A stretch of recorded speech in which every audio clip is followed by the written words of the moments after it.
सुप्रभात सभी को। सुप्रभात मैडम।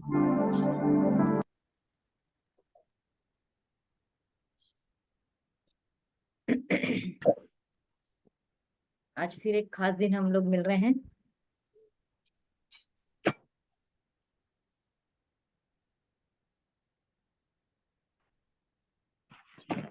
साइलेंस में बैठते हैं, 2 मिनट का साइलेंस करते हैं सभी लोग। सब अपने माइक म्यूट रखेंगे।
प्रार्थना कर लेते हैं।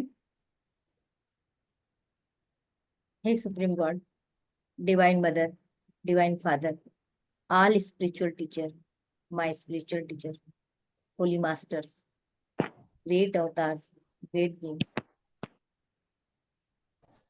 हे रेकी शक्ति, हे प्राणिक शक्ति, एंजेलिक शक्ति, यूनिवर्स की सारे डिवाइन एनर्जी, हम सब आपका आह्वान करते हैं, प्लीज आप आइए और हमें ब्लेसिंग्स दीजिए, जिससे हमारा आज का दिन मंगलमय हो, आनंदमय हो।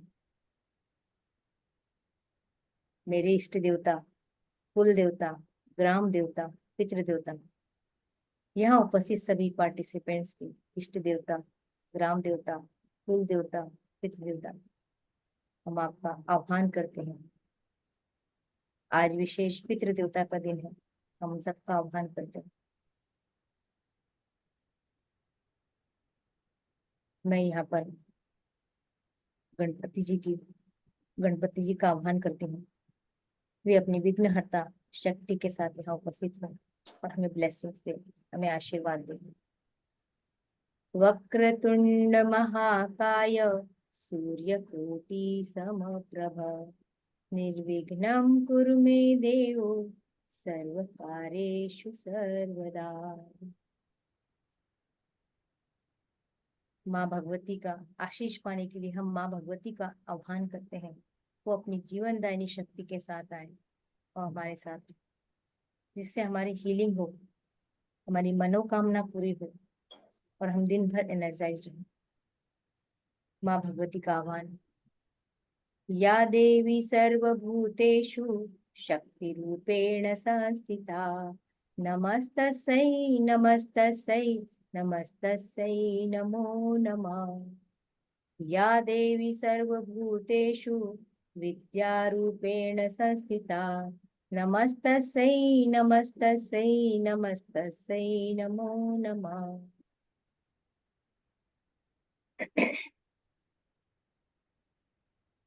ओम शांति शांति शांति। लोका समस्ता सुखिनो भवन्तु। लोका समस्ता सुखिनो भवन्तु। लोका समस्ता सुखिनो भवन्तु। ओम शांति शांति शांति। आभार करते हैं सभी देवी देवताओं का, उनके दिव्य प्रेम के लिए, उनके दिव्य प्रकाश के लिए, उनकी दिव्य बुद्धिमत्ता के लिए, उनके दिव्य मार्गदर्शन के लिए, उनके अमूल्य मार्गदर्शन के लिए हम उनका आभार करते हैं। हम सभी देवी देवताओं का, अपने इष्ट देवताओं का, अपने ग्राम देवता, कुल देवता, पितृ देवता का, अपने गार्जियन का, सबके आभारी हैं कि वो हमारे साथ हैं। उनका आशीर्वाद हमें पूरे समय मिल रहा है।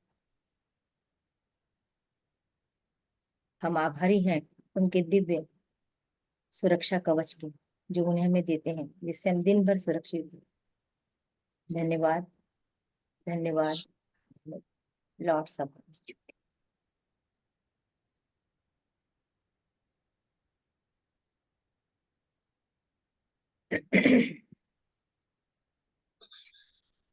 सभी का वेलकम है, स्वागत है। आज कुछ लोगों को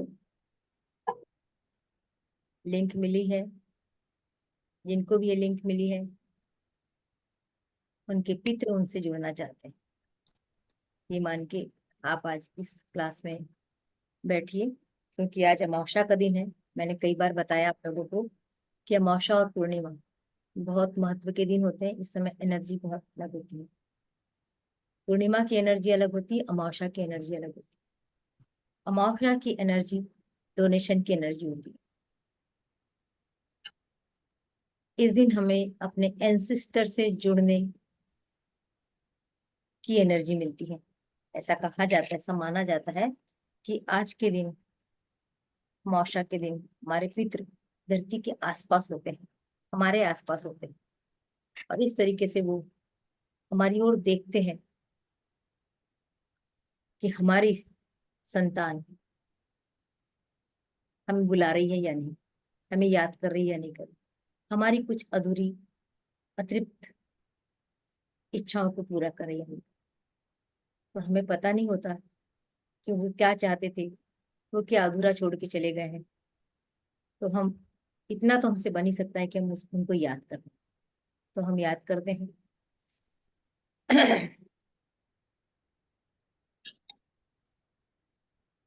चलिए हम थोड़े से ताली बजा लेते हैं उनको याद करके, उनके लिए, उनकी हाई एनर्जी करने के लिए। 1 मिनट केवल बजाएंगे आज, क्योंकि बहुत सारी बातें करना है।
आज हम बात करेंगे जीवन में चढ़ाव और उतार दोनों की, सफलता और असफलता की, जीत और हार की। ये ठीक उस यात्रा के जैसे है, जैसे अभी आप लोग भी, बहुत लोग मॉर्निंग वॉक पे जाते होंगे, हो सकता है कोई पहाड़ी पे जाता हो। मैं जहाँ रहती हूँ वहाँ बहुत पहाड़ियाँ हैं। जब निश्चित है, जब चढ़ाव है तो उतार भी है। तो एक दिन मैंने अनुभव किया, ऐसे तो बहुत रोज ही होता है, लेकिन किसी दिन हमारा ध्यान किसी विशेष बात पे जाता है। मेरी आवाज क्लियर है? जब मैं ढलान उतर रही थी, ऑटोमेटिक इतनी तेज स्पीड, अपने आप पैर जैसे रुक नहीं रहे थे। ऊपर की बॉडी भले साथ ना दे, लेकिन पैर भागे जा रहे थे। या आपने भी अनुभव किया हो? तब अचानक से ख्याल आया कि ढलान में स्पीड कैसे बढ़ जाती है, और जब चढ़ाव था, एक एक कदम भारी। कई बार तो हमें जांघों पे हाथ रख के चढ़ना पड़ता रहा। ये मैंने अनुभव किया। हो सकता है आपका अनुभव अलग हो। उसी दिन मेरे ख्याल में आया कि जीवन की जीत और हार भी तो ऐसे ही है। जीवन का चढ़ाव, जिसको हम सफलता कहते हैं, जिसको हम पाने के लिए लालायित रहते हैं, आगे बढ़ना चाहते हैं, ऐसे ही है। जब हम चढ़ते हैं तो हम थकते हैं, हम हिम्मत हारते हैं। कई चीजें हमें बाधा के रूप में रोकती हैं।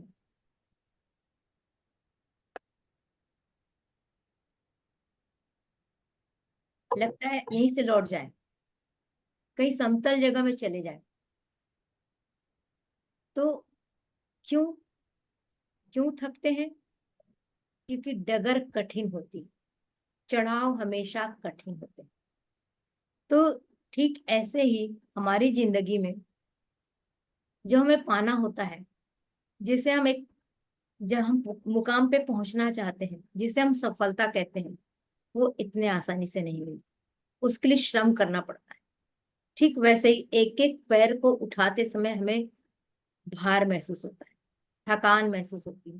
तो ऐसे ही जब हम सफलता की ओर बढ़ते हैं, अगर हम मेडिटेशन का उदाहरण लें, और मेडिटेशन में हम क्या करना चाहते हैं? हम अपने आप को पाना चाहते हैं। जब हम अपने आप को पा लेते तो हम ऊपर वाले के साथ जुड़ना चाहते हैं। तो कठिन है डगर, इतना आसान तो नहीं है। तो जब हम करते हैं, जब हमें कोई चीज हासिल नहीं होती, या हमें मंजिल दिखाई नहीं देती, जैसे चढ़ रहे हैं तो पहाड़ का जो छोर होता है, जो शिखर होता है, बहुत दूर दिखाई देता है। कहता है, बाप रे अभी इतना और चढ़ना है, बाप रे अभी इतना और चढ़ना है। तो हमारा फोकस तो शिखर पे होता है।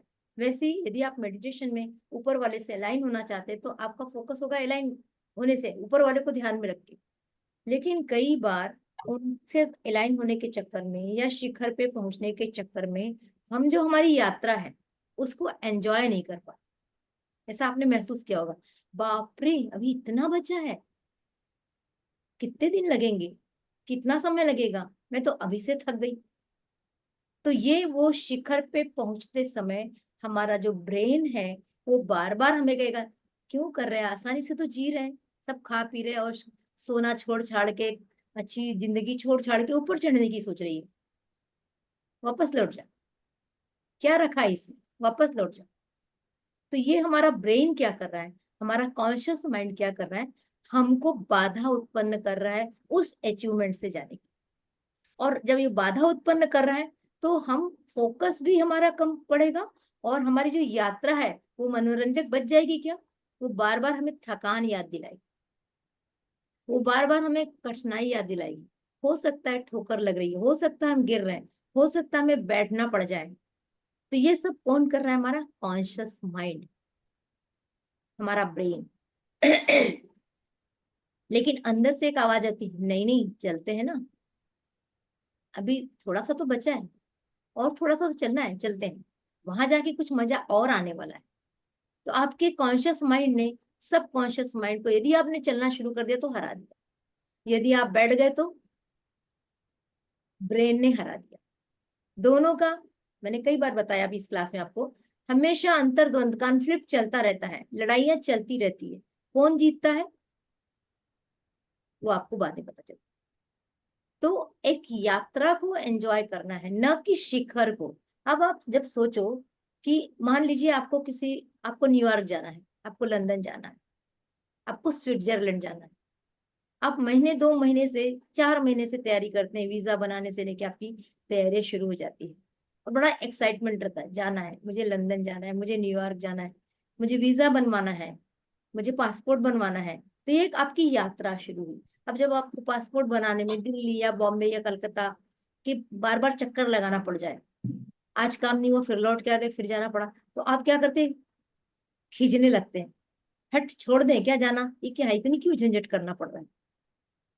फिर कई बार आपका ब्रेन कहेगा, इतना पैसा खर्च करके, जिंदगी भर में पैसा खर्च के इतना एक बार में उड़ा दे। सबकॉन्शियस माइंड कहेगा मजा भी तो आएगी। तो ये आपका अंतर्द्वंद चल रहा है। अब आपने कैसे भी करके वो सब चीज को पूरा किया, और जब आप पहुंच गए, न्यूयॉर्क पहुंच गए, स्विट्जरलैंड पहुंच गए, फिर क्या, उसके बाद क्या, एक्साइटमेंट खत्म, यात्रा खत्म, मंजिल मिल गई। लेकिन यदि आपने उस हर स्टेप को एंजॉय किया होता, पासपोर्ट बनाना जाना मजा आ रहा है, चलो देखते हैं ये क्या चीज होती है, इसमें क्या क्या भरना पड़ता है, कैसे कैसे लोग आ रहे हैं, किसके पासपोर्ट बनाने में क्यों तकलीफ आ रही, मुझे तो कोई तकलीफ नहीं आ रही, और आ रही तो अच्छी बात है, चैलेंज है, सीखेंगे। आपने पासपोर्ट बनाने तक की यात्रा को एंजॉय किया, वीजा बनाने की यात्रा को एंजॉय किया, उसके बाद आपने एयरपोर्ट पहुंचने की यात्रा को एंजॉय किया, आपने उस तैयारी को एंजॉय किया जो आप जाने के पहले कर रहे हैं, कौन से कपड़े पहनेंगे, मोबाइल कैसा होना चाहिए, फोटो खींचेंगे कि नहीं खींचेंगे, वहां किससे मिलने वाले हैं, वो यात्रा यदि आप एंजॉय कर रहे हैं तो मंजिल पे पहुंचना फुल ऑफ एनर्जी होगा, होगा। क्या हम ऐसा करते हैं, क्या हम यात्रा को एंजॉय करते हैं, हम मंजिल को ध्यान रखते हैं। मंजिल को ध्यान रखना बहुत अच्छी बात है, फोकस है। यदि एक स्टूडेंट अपने मंजिल को ध्यान नहीं रखेगा तो लाइफ में नीचे गिर जाएगा। लेकिन एक स्टूडेंट यदि अपने केवल एग्जाम को फोकस कर रहा है, और एग्जाम में जिस दिन वो क्लियर नहीं कर पाया तो वो डिप्रेस हो जाता है। पर यदि उसने पूरी पढ़ाई को एंजॉय किया होता तो डिप्रेस होता क्या, उसके दिमाग में आता कोई बात नहीं, कहीं कमी रह गई, लेकिन इतने दिन तो मैंने एंजॉय किया, मैंने पढ़ाई को मजे से सीखा, मैंने अपने टीचर के साथ एंजॉय किया, मैंने अपने मित्रों के साथ एंजॉय किया। तो वो जो अचीवमेंट उसका नहीं भी मिल पाया, वहां यदि फेल्यूर भी हुआ, तो लेकिन उसने पूरी यात्रा तो एंजॉय कर ली। तो हमको भी क्या करना है, हमको अपनी यात्रा को एंजॉय करना है। जैसे आज हमारे इस बैच का 21वां दिन है, आपने गिने कि नहीं गिने मुझे नहीं मालूम, आज 21वां दिन है, और कल आपके बैच का समापन दिन। तो इस 21 दिन की यात्रा को किसने किसने एंजॉय किया, मुझे हैंड रेस करके बताइए।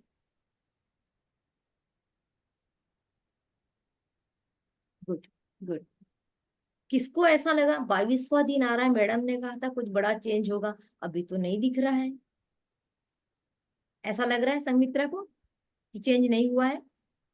सॉरी, मुझे लग रहा है कि चेंज हो रहा है। हो रहा है, मतलब एंजॉय कर रहे हो।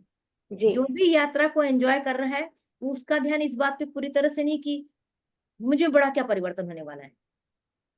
वो अपने छोटे छोटे रोज के परिवर्तन को ऑब्जर्व कर रहा है। ये यात्रा है, ना कि ये यात्रा कल 22वां दिन है, देखते हैं क्या चेंज हुआ, मैडम ने कहा था चेंज होगा। तो आपका पूरा फोकस हो गया 22वें दिन पे और चेंज पे। तो आप हर दिन क्या सोच रहे हैं? एक दिन निकल गया, कुछ चेंज नहीं हुआ, एक दिन निकल गया, कुछ चेंज नहीं हुआ, एक दिन निकल गया। आप कहाँ जा रहे हैं? किस एनर्जी की तरफ जा रहे हैं? निगेटिव एनर्जी की तरफ जा रहे हैं। ऐसा हर फील्ड में है, हर फील्ड में। क्योंकि जब आप यात्रा एंजॉय कर, जब आप पढ़ रहे हैं, सोचिए आपने बीएससी, एमएससी, एमए, बीए जो भी कुछ पढ़ाई की है, याद करिए कि आपने परीक्षा को फोकस करके पढ़ा था या पढ़ने के लिए पढ़ा था? किसने किसने परीक्षा क्लियर करने के लिए पढ़ा था? तो रूटीन में पढ़ते जा रहे थे। पढ़ते जा रहे थे। लगभग सबने परीक्षा को, क्योंकि घर में भी एक प्रेशर होता है, पढ़ ले, परीक्षा आ गई, पढ़ ले, देख तेरा दोस्त कितना पढ़ रहा है, क्या करोगी, पढ़ती नहीं, इसका तो मन नहीं लग रहा पढ़ने में। ये चीजें सुनी? नहीं सुनी होगी तो अपने बच्चों को सुना रहे हो। उसको भी एंजॉय करने दो। बहुत बड़े बाधक होते हैं माता पिता हर काम के। हम बहुत सोचते हैं अरे हम अपने बच्चों को पाल पोस रहे हैं, हम बच नहीं, गलत सोच है। हम अपने बच्चों के सबसे बड़े बाधक हैं। क्योंकि वो बच्चा जब आया था ना, जब पैदा होके आया था, फुल ऑफ एनर्जी था, उसमें कहीं कोई फॉल्ट नहीं था। फॉल्ट तो हम पैदा करते हैं उसके अंदर। तो उसकी जर्नी को भी हैप्पी जर्नी बनाने दीजिए। कितने शान से बोलते हैं ना हैप्पी जर्नी, हैप्पी होती ही नहीं है। सीट पे कोई आके बैठ गया, चिड़चिड़ चिड़चिड़, यार कब उठेगा कब उठेगा। ट्रेन में चाय अच्छी नहीं मिली, चिड़चिड़ चिड़चिड़ हो रही है, यार कैसी चाय मिलती है, पैसे पूरे लेते हैं।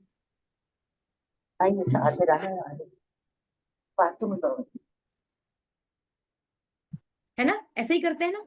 तो हम हर यात्रा को, हम जा रहे हैं केरल घूमने, केरल के मजे तो बाद में मिलेंगे, ट्रेन को भी तो एंजॉय कर लो। मुझे बचपन की यात्राएं बहुत याद है। उस समय मैं कोरबा में रहती थी और नागपुर तक की यात्रा, लंबी यात्रा होती थी क्योंकि पैसेंजर हुआ करती थी। और हम इतने एक्साइटेड, मम्मी ने खाना बना दिया तो खाना भी नहीं खाते थे। ट्रेन में खाएंगे मम्मी, ट्रेन में खाएंगे। मम्मी बहुत परेशान रही, ट्रेन में भी खा लेना लेकिन यहाँ खा नहीं। और ट्रेन में बैठते ही स्टार्ट भी नहीं, मम्मी भूख, मम्मी भूख, मम्मी भूख।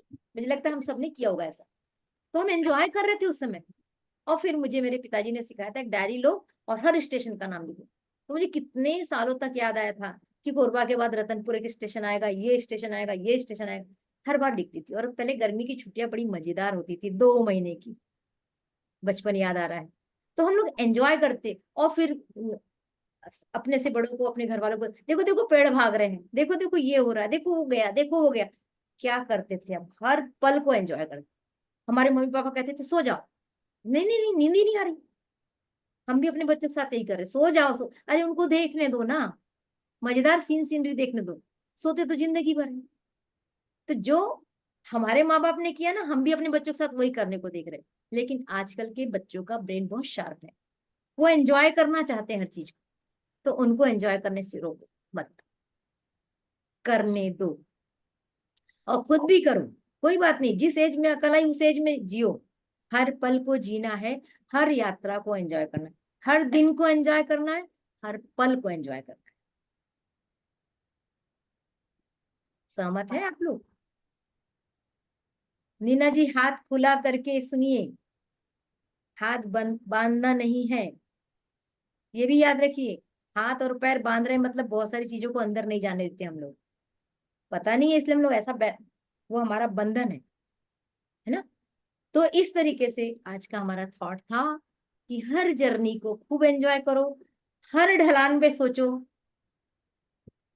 यदि ये स्पीड यहाँ पर है तो मैं अगली स्पीड भी वहां भी लेके जाऊंगी। और यदि ढलान आया है तो चढ़ाव भी आएगा।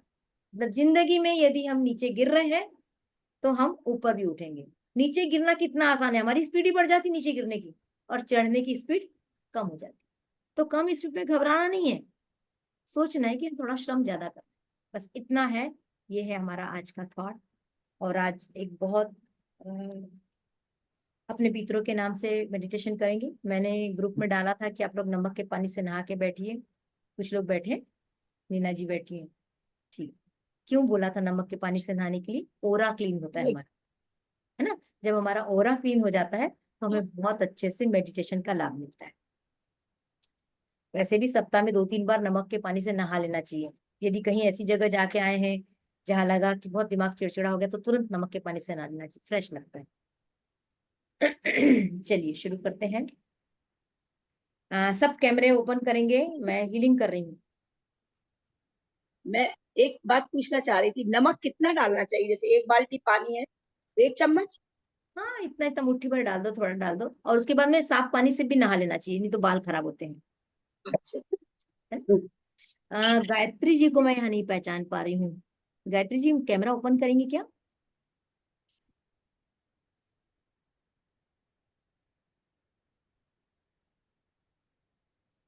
आप कहाँ से हैं?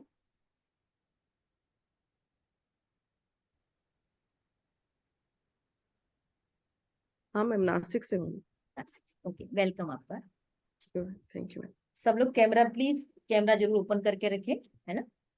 और आंखें बंद कर लीजिए।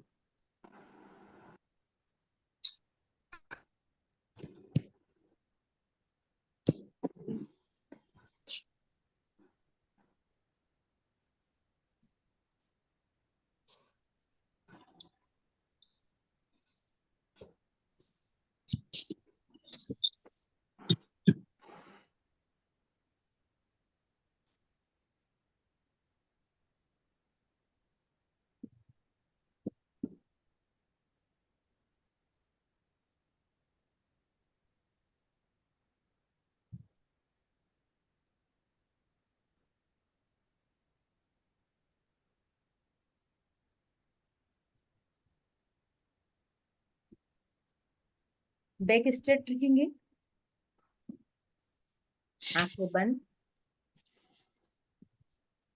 हाथों को क्रॉस नहीं करना है, पैरों को क्रॉस नहीं करना है, दोनों हाथों को अपने जांघों पे रख लीजिए रिसीविंग पोजीशन में।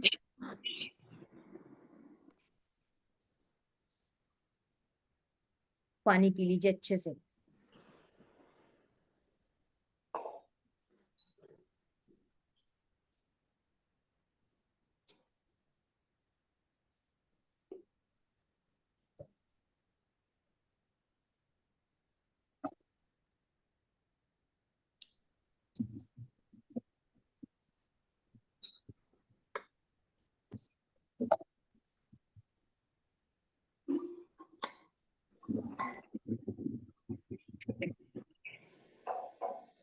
हाथों को जांघों पे रखेंगे, लेकिन मन ही मन विजुअलाइज कीजिए कि आपके हाथ नमस्कार की पोजीशन में है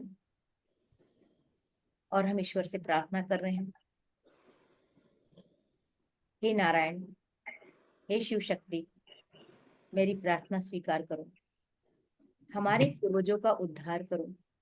उन पूर्वजों में जो भी इस धरातल पे है या किसी अन्य लोक में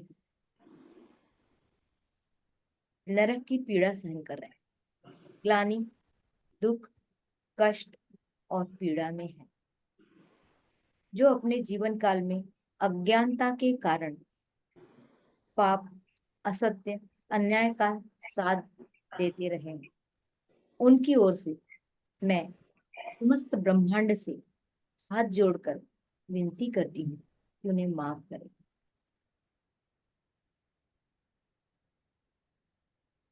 लंबी गहरी सांस लेंगे। इतनी लंबी गहरी सांस लीजिए कि आपके पैरों के नाखून तक पहुंच जाए। धीरे धीरे सांस को छोड़िए। एक और लंबी गहरी सांस लीजिए। धीरे धीरे छोड़िए। एक और लंबी गहरी सांस लीजिए। छोड़ दीजिए। अपना सारा ध्यान अपने हार्ट चक्रा पे लेके जाइए। जहाँ आपका हृदय होता है वहीं हार्ट चक्रा होता है। अच्छे से ध्यान को हार्ट चक्र पे लेके जाइए। अपने सूक्ष्म शरीर को, जो कि दिखाई नहीं देता है, अपने शरीर के साथ सिल्वर कॉर्ड से कनेक्ट होते हुए देखिए। एक चांदी के स्वरूप धागा जो आपके शरीर से आपके सूक्ष्म शरीर, जिसको हम आत्मा भी कहते हैं, जुड़ा हुआ विजुलाइज कीजिए।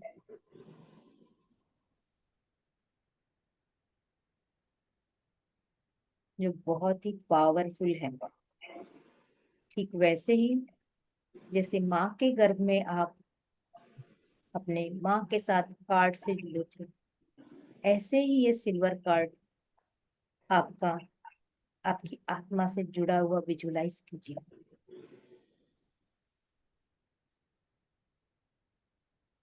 एक और लंबी गहरी सांस लीजिए।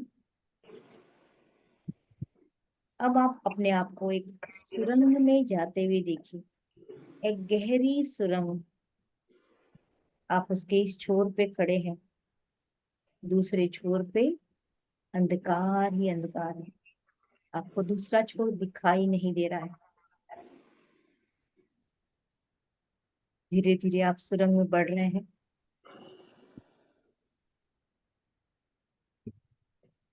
उस अंधेरे में भी आपको अपनी सिल्वर कॉर्ड दिखाई दे रही है, जो आपको रास्ता दिखाई दे। सुरंग में विजुअलाइज कीजिए, एक सिल्वर पथ आपको दिख रहा है।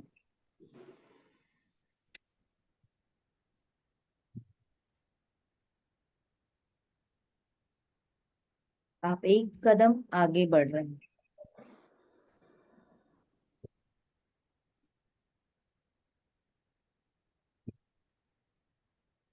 आप और आगे बढ़ रहे हैं। डिवाइन व्हाइट लाइट ने आपको घेरा हुआ है।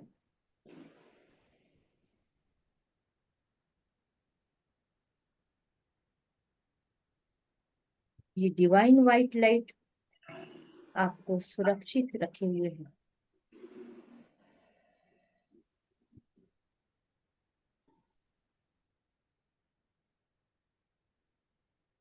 ये बहुत पावरफुल सोल है आप।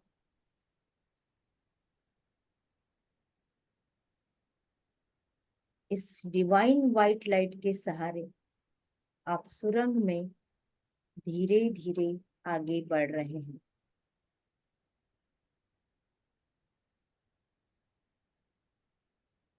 आप सुरंग के दूसरे छोर पर आ चुके हैं। आपको कुछ दूरी पे बहुत सारे लोग खड़े दिखाई दे रहे हैं। आप वहीं रुक गए। कुछ चेहरे हल्के से धुंधले से, ऐसा लग रहा है मानो कभी देखा था। कुछ चेहरे स्पष्ट दिखाई ही नहीं दे रहे। बहुत सारे लोग खड़े हैं। आप दूर से खड़े होकर उन्हें पहचानने की कोशिश कर रहे हैं।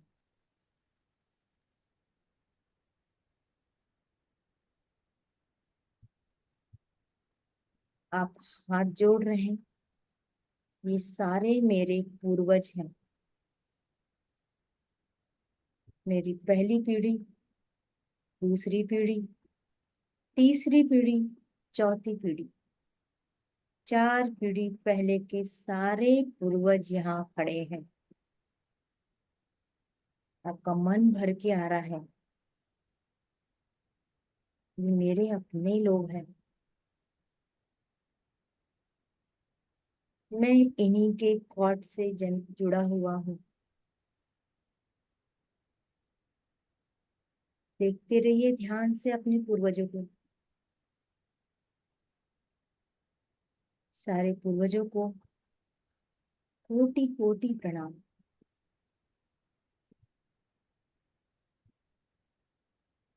हो सकता है मेरे दादा, परदादा, परदादा के पिताजी, मेरे नाना, पर नाना, उनके पिताजी, मेरी मौसी, मेरी चाची,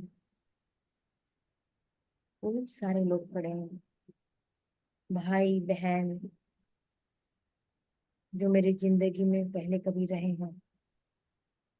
किसी का चेहरा स्पष्ट नहीं दिख रहा है, लेकिन मन भर के आ रहा है। लग रहा है उन्हें हक कर लो, किस परेशानी में है वो। बार बार प्रणाम करने का मन कर रहा है।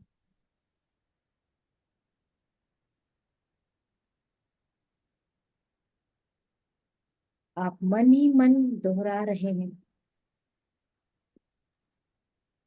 मैं आपका वंशज हूँ, मैं आपका वंशज हूँ।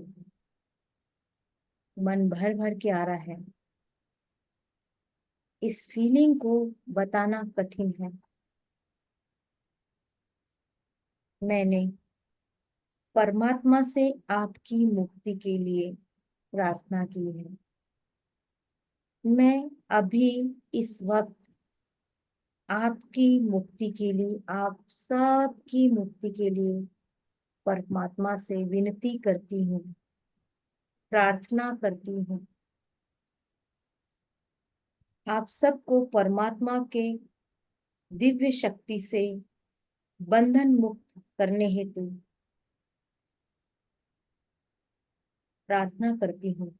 हे परमात्मा, मेरे सारे पूर्वजों को उनकी जो भी गलती हुई है वो अनजाने में हुई है, उसके लिए मुक्त कर दीजिए।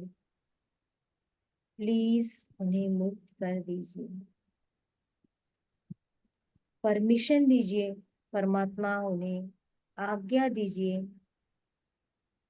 वे इस कृत्य से मुक्त हो जाएं। मन ही मन दोहराते रहिए, दिल से दोहराइए। हे परमात्मा, मेरे पूर्वजों को मुक्ति दे दीजिए, उनकी आत्मा को शांति दे दीजिए। मैं प्रार्थना करती हूँ।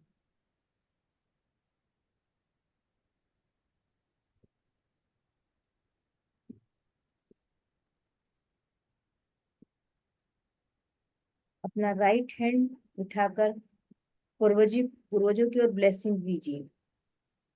अपना राइट हैंड उठाइए और जो लोग आपको दिखाई दे रहे हैं उनको ब्लेसिंग्स दीजिए। आपके हाथों से मोक्ष प्रदायिनी माता लक्ष्मी, पिता नारायण दिव्य ओजस्वी रोशनी भेज रहे हैं। ये दिव्य ओजस्वी रोशनी उन तक पहुंचते हुए विजुलाइज कीजिए। आपके हाथों से महालक्ष्मी और नारायण जी की दिव्य एनर्जी उन तक पहुंच रही है। सभी पूर्वजों पर कर्म शांति की ब्लेसिंग्स पहुंचे। पुनः प्रार्थना कीजिए, जो भी उनके कर्म रहे हों उससे मुक्त होकर उन्हें शांति मिले, ऐसी ब्लेसिंग्स अपने हाथों से जाते हुए देखिए। आपका शरीर दिव्य मंदिर है, इसलिए परम पिता परमात्मा आपको डिवाइन एनर्जी का माध्यम बना रहे हैं। इस समय आप केवल माध्यम है। आपके माध्यम से डिवाइन एनर्जी आपके पूर्वजों तक पहुंच रही है। दिल से ईश्वर से प्रार्थना कीजिए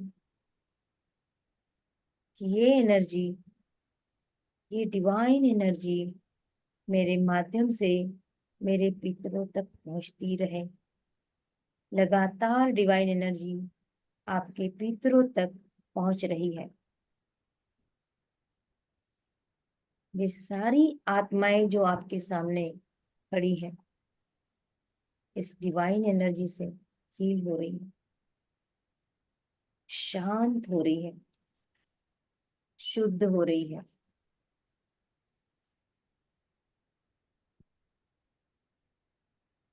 अपने हाथों से कंटिन्यूअस तेजस्वी रोशनी निकलती हुई अनुभव कीजिए। साधना ब्लेसिंग्स देने की पोजीशन में हाथ को रखिए।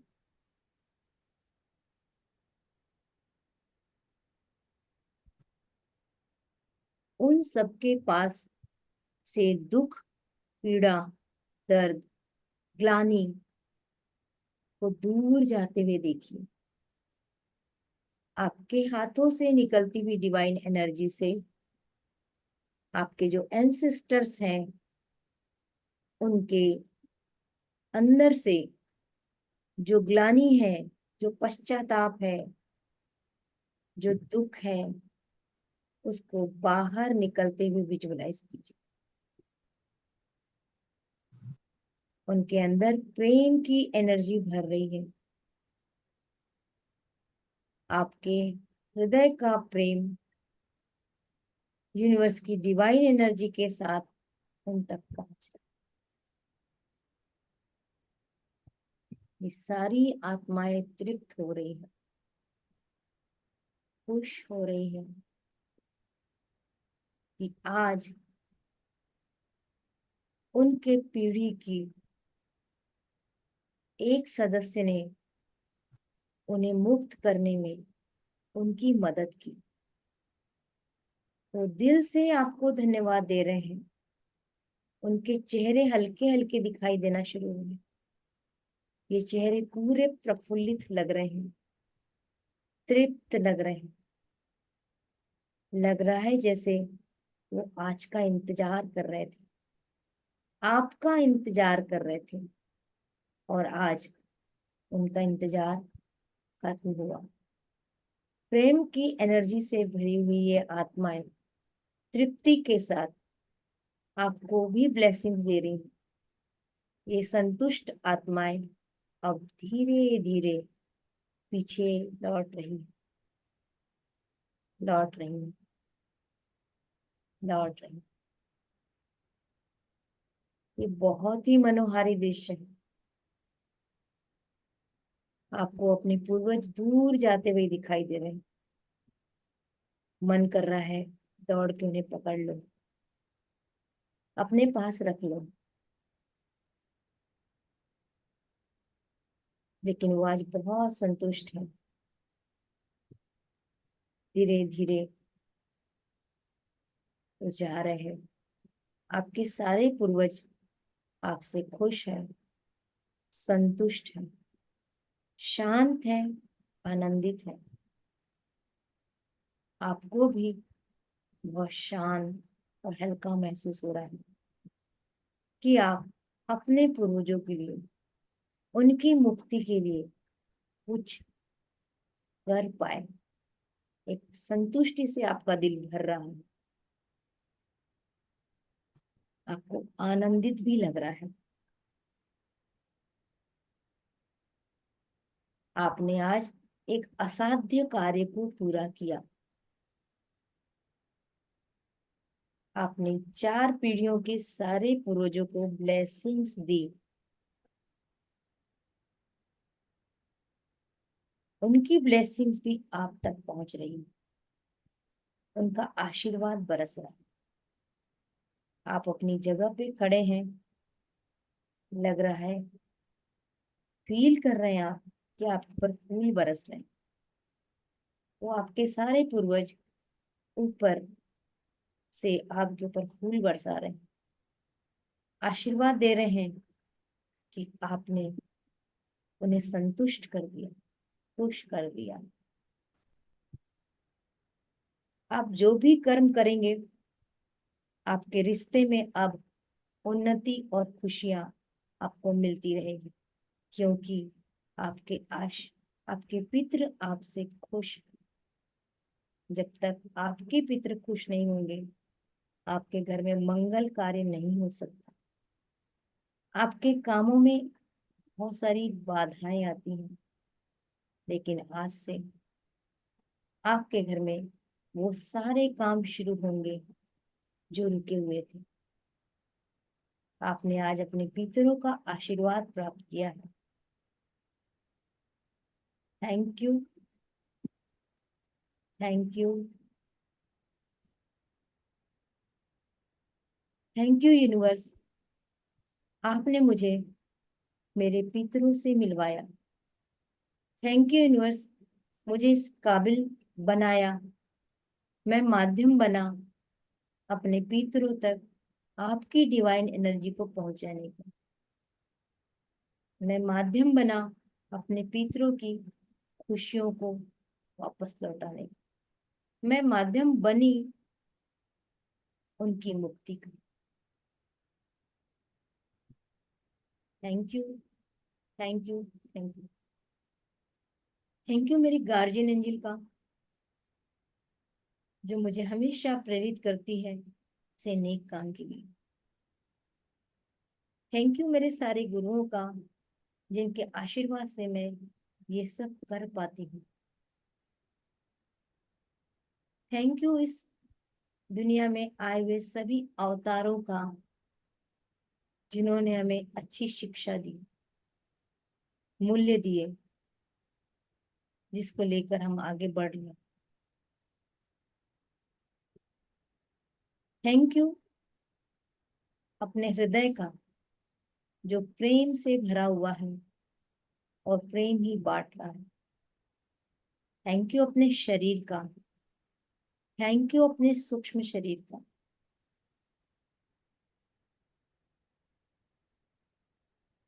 थैंक यू इस इंटरनेट के माध्यम का, जो हमें जोड़े हुए है, जो हमें राह दिखा रहा है। Thank you, thank you, thank you.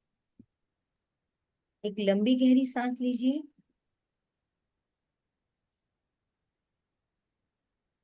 और छोड़ दीजिए। एक और लंबी गहरी सांस लीजिए, छोड़ दीजिए। एक और लंबी गहरी सांस, छोड़ दीजिए। इसी कंडीशन में थोड़ी देर रहिए। अपने पितरों के आशीर्वाद को फील कीजिए।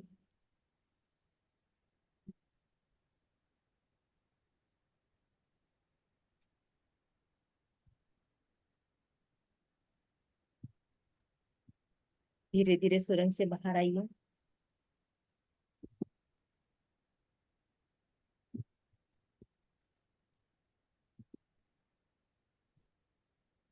अपनी जगह पे आइए जहां आप बैठे थे। अपने जगह को फील कीजिए। अपने हाथ पैरों को मूवमेंट दीजिए। धीरे धीरे हिलाइए। दोनों हाथों को रब कीजिए। धीरे से आंखों पे रखिए और एक प्यारी सी स्माइल के साथ कि आज आप अपने एंसिस्टर से मिल के लौटे हैं, उन्हें खुश करके लौटे हैं, उनका आशीर्वाद आपके साथ में। आंखें खोलिए।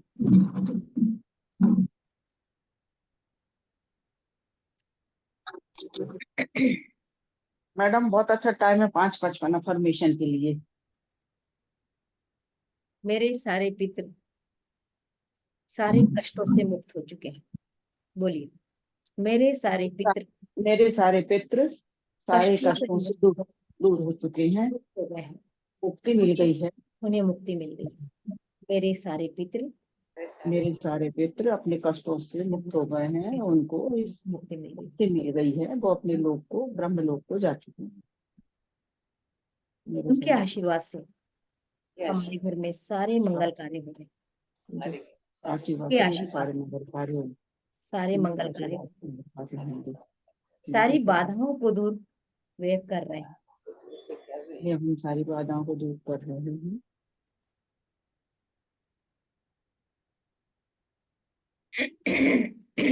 बहुत अच्छे टाइम पे विलाशा आपने याद दिलाया। Thank you. क्योंकि आज आज की सबसे बड़ी अफर्मेशन, सबसे पावरफुल अफर्मेशन यही थी कि हम उन्हें मुक्त करें। है ना। जब तक वो खुश नहीं होंगे हमारे घर में खुशियां नहीं आती।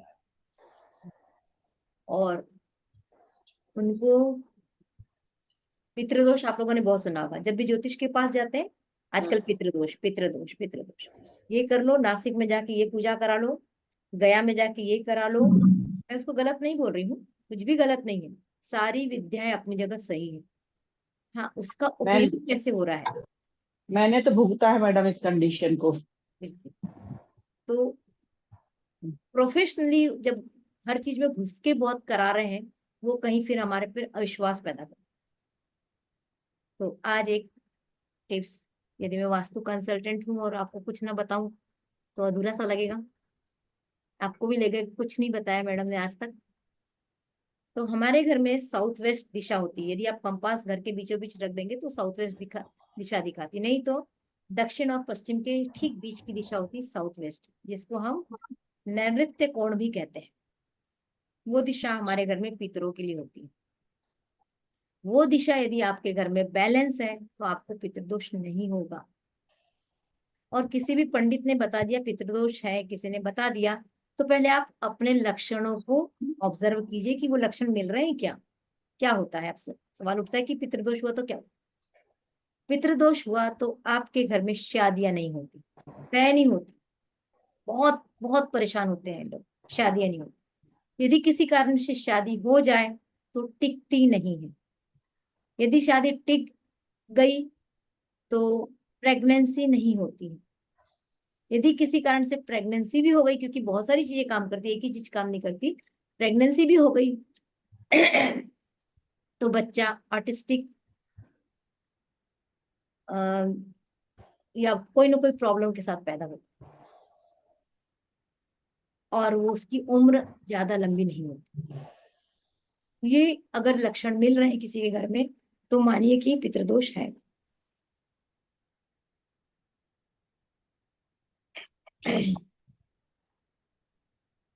दूसरा लक्षण, पैसा ब्लॉक हो रहा है। आपका पैसा आप किसी को दे रहे हो, वो लौटाता नहीं, आप हाथ पैर जोड़ के थक गए हो, जहां पैसा डाला वहीं पैसा फंस रहा है, तो पितृदोष है। अब छोटी छोटी टिप्स वास्तु के हिसाब से कैसे जानेंगे कि हमारा पितृ वाला कोना या पितृ वाले जगह बैलेंस नहीं है। ये प्रश्न आ रहा है दिमाग में, चाहते हैं कि बिना वजह दे दूं। नहीं नहीं चाहिए। चाहिए। और ये भी आ रहा है कि इसको बैलेंस कैसे करें। हाँ, तो पहले जब ये जान ले कि क्यों गड़बड़ हुआ है हमारा साउथ वेस्ट, है ना। तो साउथ वेस्ट गड़बड़ होता है यदि वहां अंडरग्राउंड पानी की टंकी आ गई, यदि वहां किसी भी कारण से नीचे जमीन में पानी आ गया, यदि वहां पर पेड़ पौधे लग गए, यदि वहां हरा रंग आ गया, तो वो दिशा हमारी गड़बड़ होती ही है, रिलेशन खराब कर देती है। यही पितृ हमारे रिलेशन बिगाड़ बिगाड़ देते हैं। ठीक है, तो मुझे नहीं याद करता ना, अब देखते जी मजा, सारे रिलेशन पितृ करवाते हैं ऊपर से पितृ कुपित होते हैं, नाराज होते हैं। इसलिए अमावस्या का दिन जो पितरों के लिए माना जाता है, अभी मैं दूसरी और रेमेडी बताऊंगी आपको। तो यदि अंडरग्राउंड वाटर है और ये लक्षण मिल रहे हैं, मिलेंगे ही मिलेंगे, नो चांस की नहीं मिलेंगे। तो अंडरग्राउंड वाटर या बोरिंग आ गया या कुआं आ गया, मतलब किसी भी रूप में पानी आ गया। अब अंडरग्राउंड वाटर, मैं ओवरहेड टैंक की बात नहीं कर रही हूँ ना, अंडरग्राउंड वाटर मतलब जमीन से लेवल नीचे होना। जब जमीन से लेवल नीचे होता है तो पितरों को हमने कहाँ कर दिया, अपने से नीचे। तो पितृ चाहेंगे कि अपने से नीचे रहेंगे, तो हमारे पूर्वज है भाई, हमसे ऊपर रहना चाहते हैं। इसलिए कहा जाता है वैदिक वास्तु में, पुराने वास्तु में कहा जाता था कि हमेशा घर में साउथ वेस्ट ऊंचा रखो। अब आजकल तो प्लेन होता है, ऊंचा कहाँ रखेंगे, कहाँ चबूतरा बनवाएंगे। वास्तु में रेमेडी दी जाती, चबूतरा बनवा लो। अब घर के बीच में कौन चबूतरा बनवाएगा, तो एक झंडा लगा लो साउथ वेस्ट में सबसे ऊपर जाके, वो झंडा आपके घर में सबसे बड़ी ऊंचाई दे देगा। और वो यदि झंडा आपने पीले कलर का लगा लिया तो और फायदा, क्योंकि साउथ वेस्ट मतलब पृथ्वी तत्व, और पृथ्वी तत्व का रंग होता है येलो। अभी कुछ कुछ चीजें शायद आप लोगों को नहीं समझ में आएगी मेरी, पर कर क्या सकते हैं, एक झंडा तो लगा ही सकते हैं ना। घर में छत पे जाइए, साउथ वेस्ट का कॉर्नर ढूंढ लीजिए और वहां जाके एक झंडा लगा। बहुत घरों में झंडे लगाए जाते हैं। हमारे विधान है हमारी पूजा पाठ में घर में झंडा लगाने का, लेकिन झंडा हम कहीं भी लगा देते हैं। वो झंडा लगाने का विधान भी यहीं से निकला है, लेकिन साइंस नहीं मालूम है ना, ऐसे ही इसलिए कहीं भी लगा देते हैं, जहाँ सुटेबल दिखा वहां झंडा लगा देते हैं। तो झंडा लगाने से हमारे घर का साउथ वेस्ट बैलेंस होता है। संगमित्रा मिली रेमेडी। पानी की टंकी यदि आप नहीं हटा सकते हैं, बोर यदि नहीं हटा सकते हैं, उसका इफेक्ट तो आएगा ही आएगा, लेकिन थोड़ा सा कम हो सकता है, 5-7%। आप उसके चारों ओर पीले रंग का पेंट कर दीजिए, तो बैलेंस हो। एक ज्योतिष से रेमेडी देती हूँ। आप 4 पीले लड्डू हर अमावस्या को थोड़ी देर के लिए साउथ वेस्ट में रख दीजिए, और या पितरों के सामने रख दीजिए, और फिर उसको शाम होने के पहले किसी खुली जगह पे रख के आ जाइए, ताकि जिसको खाना हो, जिस पशु पक्षी को खाना हो खा ले, पलट के मत देखिए। और आज अमावस्या है, शाम तक आप अपने घर में एक उपाय भी कीजिए, क्योंकि निगेटिविटी होती है, नो मून की निगेटिविटी बहुत होती है। आपको पता होगा जादू टोना करने वाले भी अमावस्या को ही ज्यादा कुछ करते हैं। बाल खुले नहीं जाना चाहिए, मेरी नानी मुझे बहुत नाराज होती थी, बाल खुले और घूम रही है, सबसे पहले चोटी पकड़ के खींचती थी और बांधती थी कस के, दर्द भी हो तो चलेगा। तो अमावस्या के दिन विशेष करके बाहरी बाधाएं बहुत होती हैं, और बालों के माध्यम से बाधाएं ज्यादा प्रवेश करती हैं। आजकल जो ट्रेंड है ना, एकदम खुले बाल, लड़कियां तो लड़कियां, महिलाएं भी खुले बाल करके घूम रही हैं। तो कम से कम आज के दिन और आज के 2 दिन बाद तक अपने बच्चों को भी बोलिए कि बाल खुले करके ना। ये मुझे पहले टोटका लगता था, क्या नानी लोग कुछ भी बताते फिरते हैं, कभी विश्वास नहीं हुआ। और अब मैं जब नानी दादी बन गई तो मैं भी यही बात कर रही हूँ। मैडम जैसे जेंट्स वगैरह ये खुले रखते हैं बाल तो? देखो हमारे धर्म में ना टोपी पहनने का रिवाज था। हाँ, अब जेंट्स के तो ऐसे बाल उड़ते नहीं ना ज्यादा। अब वो बात अलग है कि उन्होंने भी चोटी रखना शुरू कर दिया, तो उनको भी बांधना चाहिए। सरदार जी लोग कभी बालों को खुला नहीं रखते, उसके पीछे राज है। हमारे सभी जगह, महाराष्ट्र में जाओगे तो एक अलग तरह की टोपी, कश्मीर में जाओगे तो एक अलग तरह की टोपी, टोपी का रिवाज सब जगह है, और अलग अलग तरह की टोपी। ये टोपी यूं ही नहीं बन के आई है, ये हमारे क्राउन चक्रा को प्रोटेक्ट करती है। यहाँ क्राउन चक्र है, यहाँ जैसे हम मंदिर में जाते हैं तो हम सिर ढाक लेते हैं, ये हमारा राहु भी है, ये राहु में अच्छे काम से रोकता भी है। जैसे हमने सिर ढाक लिया, जैसे हमने टोपी पहन ली, जैसे हमने सिर झुकाया मंदिर में, ये शांत हो जाता है, तो मंदिर की एनर्जी हमको मिलती है। तो इसलिए सिर ढकने का रिवाज होता है। श्री नृत्य गोपाल दास जी महाराज के 86वें जन्मोत्सव के उपलक्ष्य में परमाराध्य पूज्य श्रीमान बजरंग समाचार्य। तो कुछ कुछ चीजें समझ में आ रही है।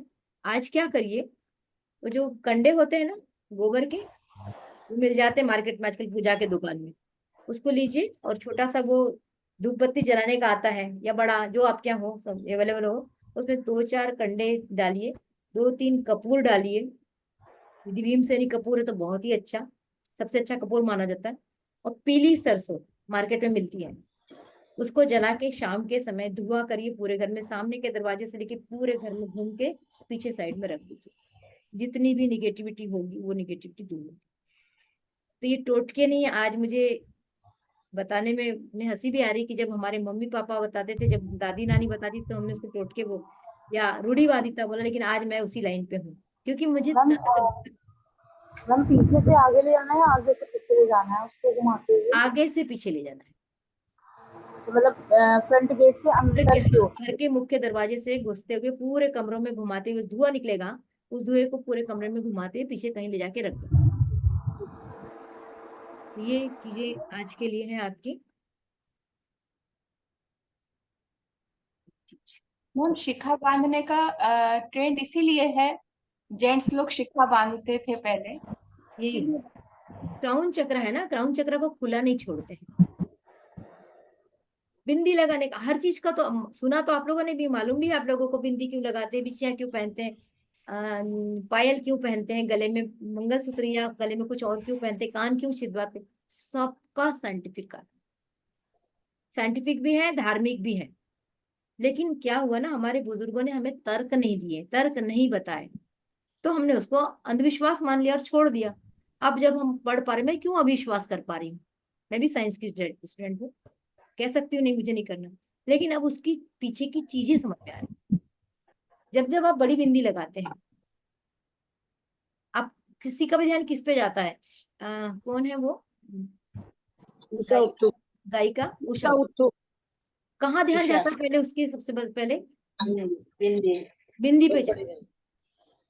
तो वो बिंदी पे गया मतलब आज्ञा चक्र पे गया।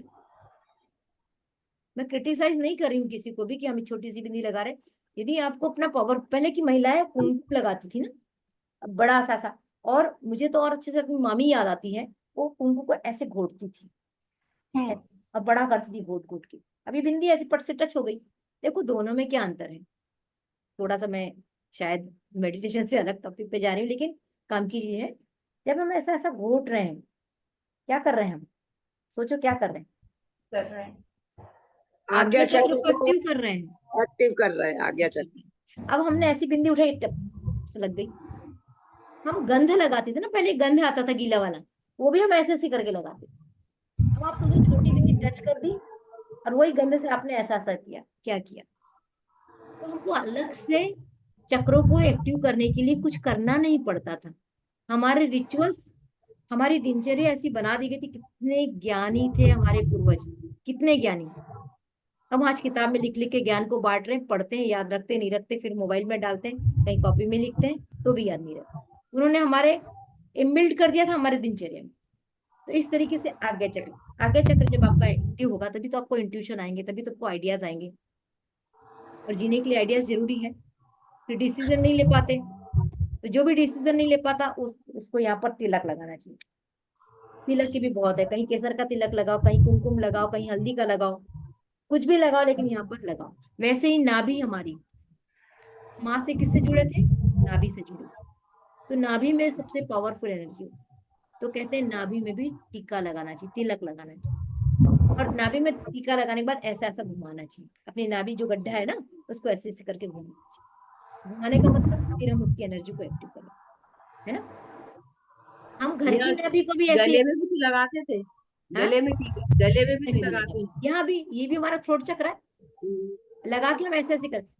अब धीरे धीरे आपका खुद का ध्यान जाएगा कि हम अपने कुल मिला के चक्रों को एक्टिव करते हैं।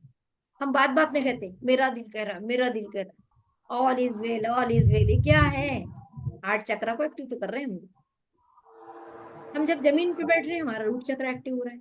जब जब हम जमीन पे बैठ रहे हैं हमारा रूट चक्र एक्टिव हो रहा है। नीचे बैठ के खाना क्यों खाया जाता था, क्यों अच्छा आज भी, क्योंकि हमारा रूट चक्र एक्टिव होता है। और तभी तो आपके पास में धन दौलत आती है रूट चक्र से, आती कहाँ से, रूट चक्र एक्टिव नहीं तो धन दौलत नहीं आएगी, आप मेहनत करते रह जाओ। आपकी हड्डियां मजबूत तभी होगी, आपका ब्लड सर्कुलेशन तभी अच्छा होगा जब आपका रूट चक्र अच्छा होगा। खूब पानी पियो, खूब पानी, मैं बार बार कहती हूँ, ये मेरा अभी तीसरा चौथा गिलास था पानी का। आपका स्वादिष्ठान चक्र मजबूत होगा। रूट चक्र यानी कि पृथ्वी तत्व बैठने से, स्वादिष्ठान चक्र पानी पीने से। और जब आप अग्नि के पास जाते हैं, धूप जलाते हैं, दिया जलाते हैं, पहले की महिलाएं तो चूल्हे के पास खाना बनाती थी या गैस के पास खाना बनाते हैं, तो यानी कि आप अग्नि के संपर्क में जाते हैं। ये थोड़ी वास्तु की चीजें भी बता रही मैं आपको। तो आपका सोलार प्लेक्सस चक्र, मणिपुर चक्र एक्टिव। तो कितने चक्र एक्टिव करने की बात बता हमारी दिनचर्या में मिली आपको, रूट चक्र, स्वादिष्ठान चक्र, मणिपुर चक्र, हार्ट चक्र ऐसे करके, ये यहाँ पर ऐसा करके, ये थ्रोट चक्र, ये ऐसा ऐसा टैपिंग करके ये चक्र, और ऐसा ऐसा ऐसा आप दिन में 3-4 बार ऐसे हल्के हाथ से ऐसे राउंड चक्र एक्टिव होता है ना। मजेदार और सरल। मेडिटेशन नहीं भी कर पाए किसी दिन तो ये तो कर ही सकते। कुछ और चीज थी जो मैं आपको कराने वाली थी और एकदम से स्लिप हो गई दिमाग से।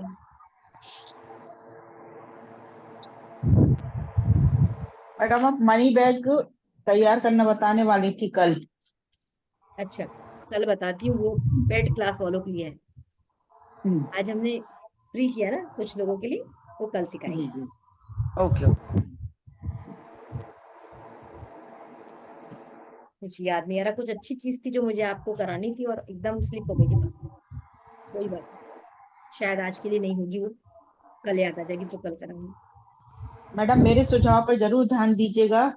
हाँ, 15 मिनट का मेडिटेशन का, क्योंकि जब आप नहीं रहेंगे तो आपसे जुड़ने का केवल वही माध्यम रहेगा हमारे पास एक में। काम अभिलाषा और कर सकते हैं, जो जी, उसके यूट्यूब के आपके पास जा रहे हैं ना, आप हाँ हाँ यूट्यूब पे जाके जब देखेंगे तो आप उसको फॉरवर्ड करके देख सकते हैं, वही हाँ मेडिटेशन उन्हीं वाली। को कर सकते हाँ, जी। हाँ, मेडिटेशन वाली चीज पे जाइए।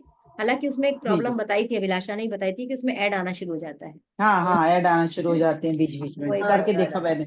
मैं मैनेज तो कर रही, लेकिन मैं थोड़ा सा टाइम की प्रॉब्लम जा रही है, निकलने की तैयारी में हूँ। फिर भी मैं पूरी कोशिश करूंगी, है ना। तो उसको व्हाट्सएप ग्रुप पे डाल देंगे तो ठीक रहेगा मैडम, जो जो लोग जुड़े हैं उनके लिए। हाँ, तो वो हम लोग फिर सेव कर लेंगे उसको। एक दिन आप व्हाट्सएप ग्रुप पे डाल दीजिएगा अपने मेडिटेशन 2 वाले पर, तो हम्म, हम लोग उसको सेव कर लेंगे। फिर आपको यूट्यूब पर नहीं डालना पड़ेगा, यूट्यूब में तो वो प्रॉब्लम जा रही है। ठीक है। और मैं शायद 24, 25, 26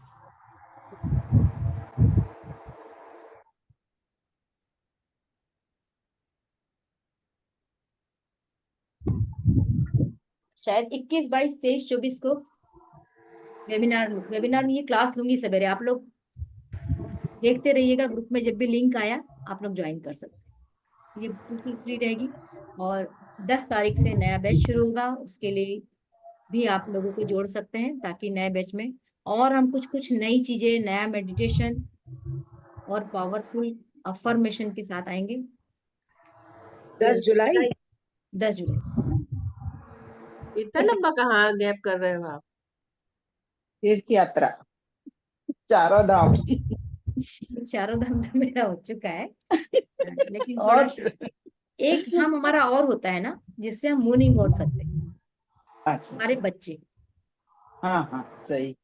है ना। तो बच्चे आने वाले होते हैं, आप भी फील करते हैं। और जब बच्चा 2-2, 3-3 साल, 4-4 साल के गैप के बाद आता है, तो आप समझ सकते चलो चलो, बढ़िया, एंजॉय करिए इस हैं, है पीरियड ना। को आप। तो लेकिन हम कनेक्टेड हैं, हम कहीं भी जी, नहीं, मुझे हाँ जब हाँ, भी मौका मिला, एक्चुअल में मैं लिंक वगैरह नहीं बना के भेज पाऊंगी, नहीं तो मैं कोशिश करती कि बाहर से भी करती, और वो है। तो जब भी मैं भोपाल में हूँ तुरंत आपसे कनेक्ट होंगी। बस आप लोग ग्रुप को देखते रहिए। कई लोग फिर देखते हैं 8 बजे, और फिर 8 बजे तक निकल चुका होता है।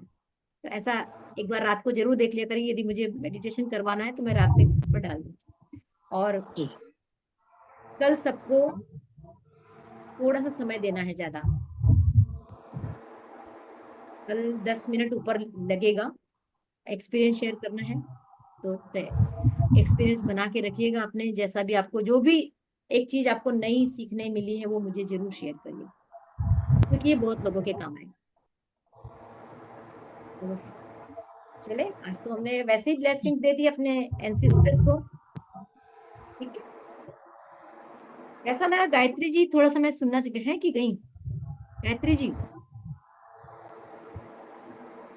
कहाँ है, ये क्यों नहीं दिख रही? ये चले गई शायद, कोई बात आज आपकी ग्रीन लाइट की वजह से हमारे पैर दर्द नहीं हुए मैडम, नहीं तो मेडिटेशन के बाद पैर दर्द है। नहीं। अच्छा, तो पहले ही अफर्मेशन देके बैठा करो कह के शुरू में। बैठते हैं, शुरू हाँ। में जी। ड्यूटी भी लगा के बैठते हैं उनकी, देवदूत की। अच्छा, चलिए। पर आज आप सामने ही दिख रही हैं ग्रीन लाइट के साथ। आर्चेंजल राफाएल, नमस्ते।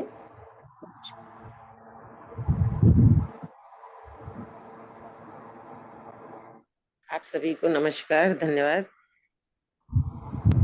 धन्यवाद।